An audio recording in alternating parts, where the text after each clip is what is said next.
un petit côté marketing.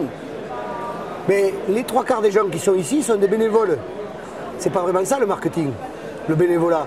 Alors, si marketing, ça veut dire on a envie de se faire connaître, oui.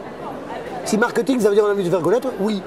Mais si marketing, ça veut dire le compromis pour vendre à tout prix, on n'a rien à vendre. On vend des idées. Alors franchement, c'est vrai qu'on m'a dit ça quelquefois, franchement, c'est pas sérieux.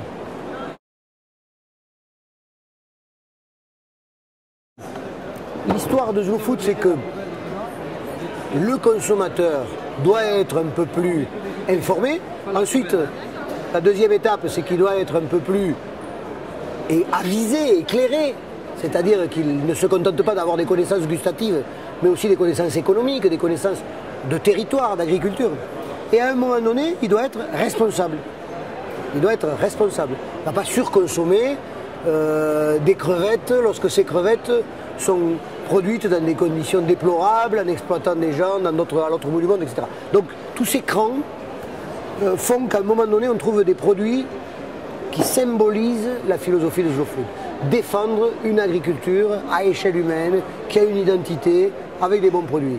Et là, lorsqu'on essaie de préserver une race, moi je dis toujours, c'est comme quand on a des cartes en main, lorsqu'on en perd, c'est fini. Dans beaucoup de jeux, on perd les cartes, on a du choix au début, à la fin on n'en a pas. Eh bien, la diversité c'est ça, ça se passe lentement, et quand la race est perdue, c'est fini, on peut faire une croix dessus. Donc c'est très important, bien entendu. La société française a besoin de concevoir la gastronomie différemment. La gastronomie de papa, c'est la gastronomie des confréries, des macarons, d'une élite qui... vous connaissez tous des gens qui disent « Ah mais moi, je vais manger que dans les 2 macarons, dans les 3 macarons ». C'est pas ça la gastronomie. La gastronomie, comme le disait Petrini tout à l'heure dans le discours inaugural de Robusto, c'est la réalité des productions agricoles de qualité. C'est maintenir un patrimoine de savoir-faire, de produits, de producteurs, de paysages. La gastronomie, c'est indissociable de ça.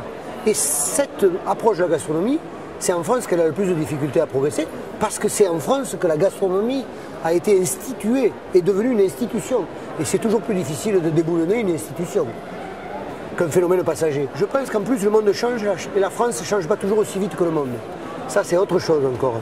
La France est sur la fierté de ce qu'elle est, avec toutes les raisons d'être fière de ce qu'elle est, parce que c'est vrai que crachons pas dans la soupe, quand on va dans des restaurants en France, parfois on a des plaisirs sublimes. Mais le danger c'est de dire, bon ben, c'est chez nous que c'est le meilleur, on n'a pas de le ressort à recevoir des autres. Or mais les autres ils bougent, le monde change, les enjeux sont différents. L'adaptation à ces enjeux est différente. Il faut que la gastronomie française, dans son ensemble, prenne en compte ça. Vous pensez que la France est tombée dans un côté un peu trop industriel, si on veut Ben, il y a les deux. Elle est tombée dans le côté trop élitiste en étant le pays où on a inventé la gastronomie haut de gamme, et elle est tombée dans le travers d'une alimentation extrêmement poussée par la standardisation. Je donne un exemple. 90% des restaurants achètent au même endroit beaucoup de leurs ingrédients. Et où achètent-ils ces ingrédients? Dans une chaîne allemande de distribution de produits qui sont les matières premières ou les intrants de la restauration. Voilà, ça n'a plus rien à voir avec l'artisanat. La liberté du restaurateur qui va dans un supermarché de la maison à laquelle je fais référence, c'est une liberté de prix. Il y va parce qu'il va trouver des coquilles Saint-Jacques meilleur marché que si passé par son marailleur. En plus, il y va parce qu'avec son chariot, ce jour-là, il pourra acheter des fromages, des coquilles Saint-Jacques et du produit d'entretien. C'est-à-dire qu'on va retrouver au niveau de la restauration la logique qui a conduit les Français à aller tous le samedi après-midi remplir un chariot dans les hypermarchés.